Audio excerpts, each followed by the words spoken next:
If you are somebody who is wanting to make a career transition, this is going to be the most important video you could ever watch. Now, you might be wondering, what is somebody going to be making that might make this the most important video for you to watch as someone who wants to make a career transition? What I'm going to be breaking down in this video is the collective work of years of my life of having to learn tons of new skills, taking hundreds of hours of work in freelancing project, and building a multi 7 to 8 figure business. Now, how did I do all of this? And what I'm about to show you going to impact your ability to get a new job? What I'm about to break it down is what I call the Cobra problem solving framework.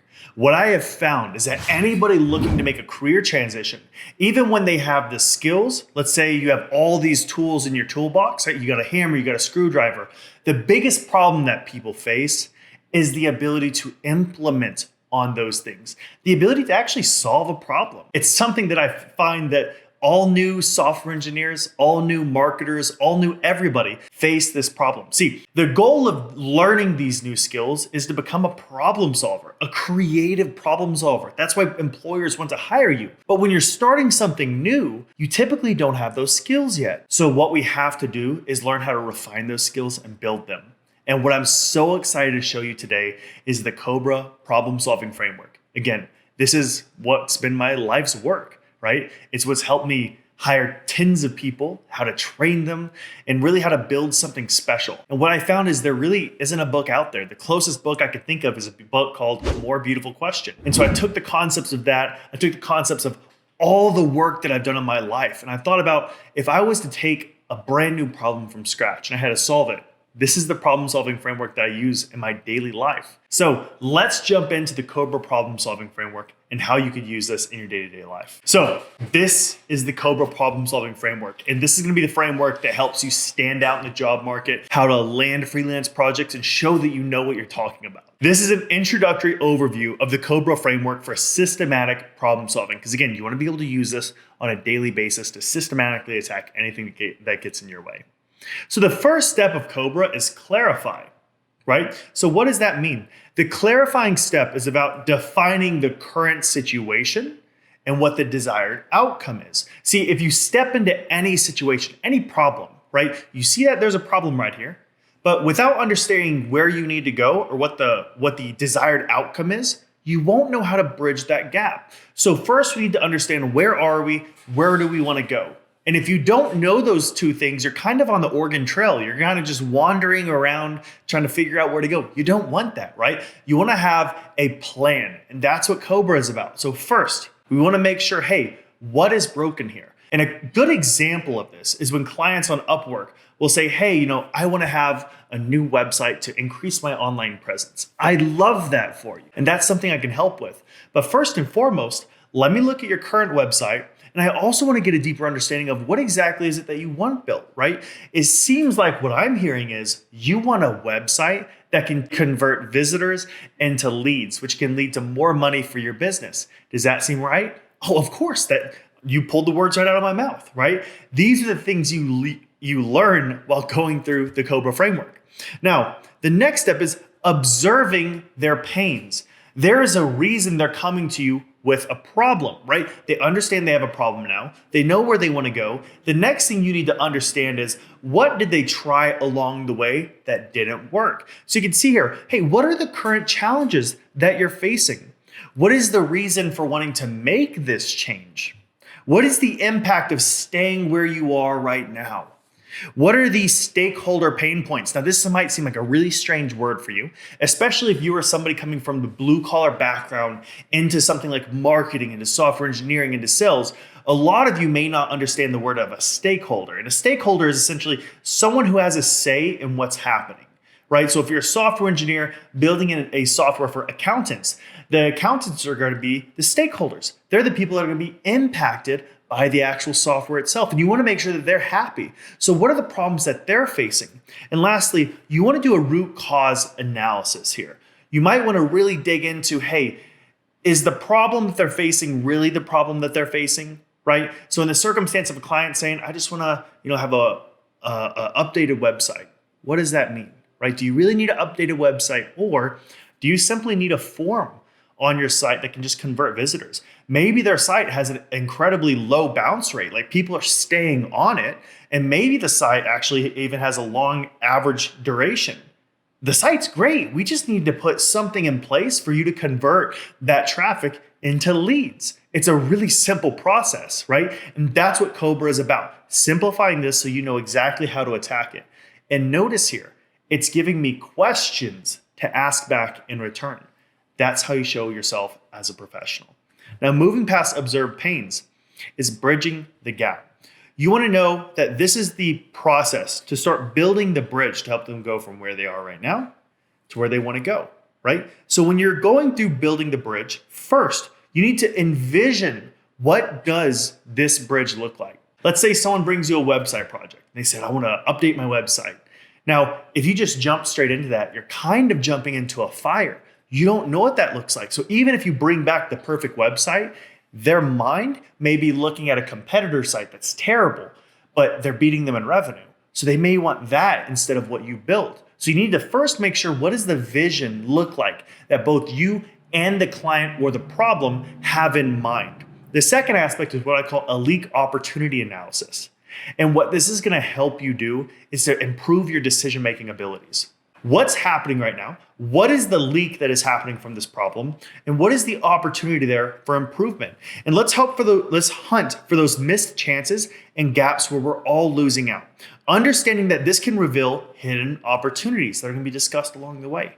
Additionally, is resource assessment. Almost all of you that are watching this right now, this resource assessment aspect is going to be the most important part for you. I'm going to really slow down right here because I need you to pay very close attention.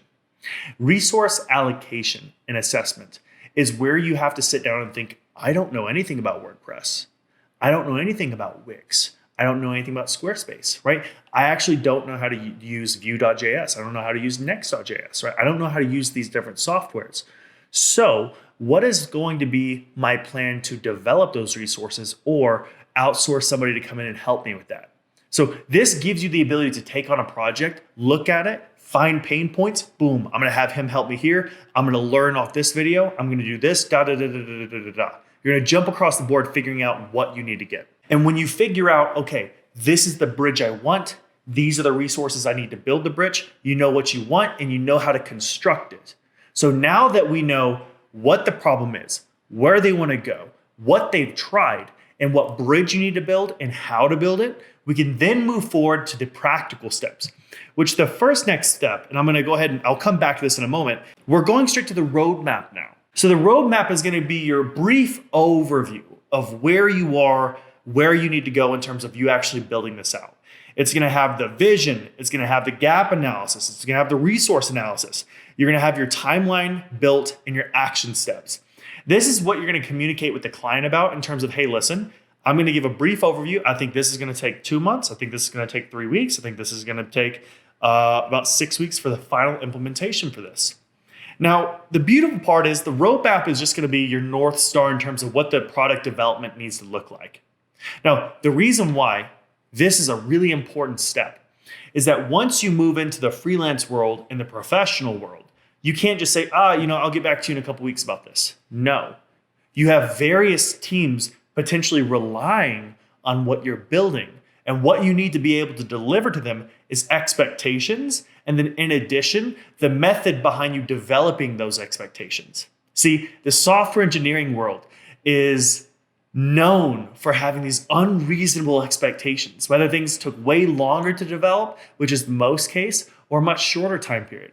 They want to just have a reasonable expectation. Hey, if you said it's going to be 4 months, I wish it was done in 2, but if you said 4 months, fine, I understand 4 months. But why is it going to take 4 months?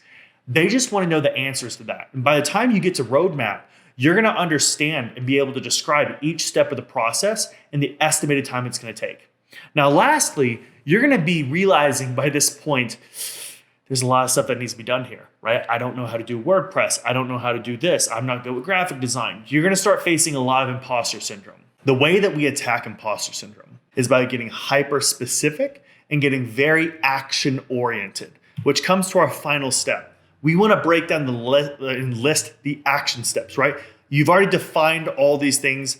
Now what you want to do is you want to establish 3 action steps on the roadmap. I know that right now I need to understand how to get a good landing page, and I need to go look at designs. So the first thing I'm going to do, I'm going to go look up 5 to 10 competitors to this website and go look at their product landing pages to get some ideas and inspiration. And then after that, I'm then going to know what graphics need to be built, and I'll be able to go to Fiverr or use this AI tool. So before I get started, I'm going to start with a competitive analysis. These are the steps that you need to go through from beginning to end to take on a new project, to implement on it, and to deliver on it. I want this video to be the video that you look back on over and over and over again. And it is your Bible for solving problems.